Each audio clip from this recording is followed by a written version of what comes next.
Alors l'intérêt pour moi de faire des évaluations expertes avec un outil, c'est de les formaliser les résultats et de pouvoir les produire rapidement.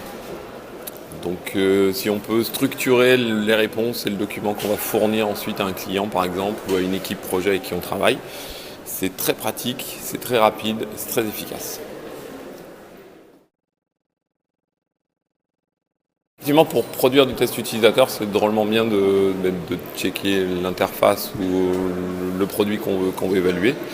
Et pour le checker, il faut faire des évaluations heuristiques, il faut se baser sur des grilles, il faut identifier les problèmes et ensuite on peut monter le protocole de test. Donc c'est toujours essentiel de le faire avant des évaluations heuristiques et des tests experts pour justement monter son protocole de test et après continuer avec des utilisateurs.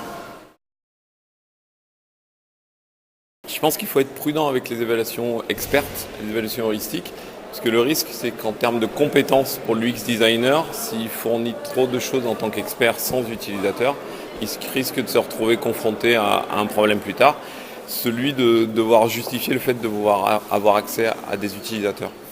Donc c'est toujours important de structurer correctement nos références au niveau des évaluations expertes, mais il faut toujours être prudent ensuite à voir comment l'interlocuteur réagit par rapport aux résultats qu'on leur fournit, qu'ils ne prennent pas ça clé en main comme étant la solution unique.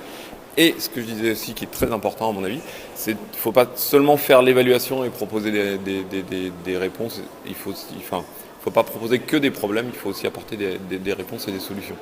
Donc l'avantage de structurer les problèmes, c'est qu'après on peut proposer de meilleures solutions.